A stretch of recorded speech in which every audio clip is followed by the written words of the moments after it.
Booking जल्दी करवा लेना, क्योंकि अलकरम जकार्ड जो है वो कभी कभी देता है 2450 रुपये रेट है। रेट मैं पहले ही बता देता हूं, हालांकि लोग रेट दुकानदार नहीं बताते, कंफ्यूजन डाल देते हैं, लेकिन हम पहले रेट बताते हैं। 10 पीसों का सेट है और ये लिमिटेड सा मेरे पास माल है, 200-250 सूट आया है और रेट ये 100% एक तो ओरिजिनल है और रेट है इसका 4200 रुपया। ठीक है, अब मैं आपको खोल के ये चेक करवा देता हूँ और फिर आपको पता लगेगा कि जकार्ड वो भी 2450 में, वो भी अलकरम की ओरिजिनल और वो भी स्लब लोन के अंदर कम ही मिलेगी। ये पकड़ें। सबसे पहले तो इसका 8 मीटर वाला कपड़ा देखें, अब आपको पता लगेगा कि 2450 में ये, अगर मैं कहता हूं कि ये अब सीजन इसका आ रहा है जकार्ड का, अब जकार्ड चलनी है। आपको पता है कि ठंडे मीठे मौसम में पहनने वाली होती है जो जकार्ड है, और ये जनाब 3100 रुपये से कम आपको मार्केट में नहीं मिलेगी, होलसेल की बात कर रहा हूँ।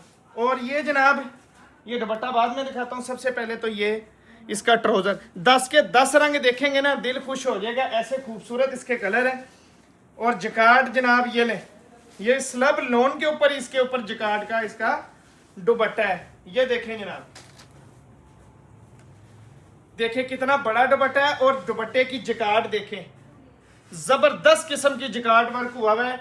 और जनाब जिसका भी ऑर्डर है 2450 रुपए के हिसाब से बुक करवा सकता है। और नंबर लिखने बुकिंग के लिए 0318 880244, इसी नंबर से आपको PDF मिलेगा। और जिसने खुद लेके जाना है, मियां चन्नू में लतीफ बाग के अंदर हमारा गोदाम है, आप खुद भी आके विजिट करके लेके जा सकते हैं। शुक्रिया।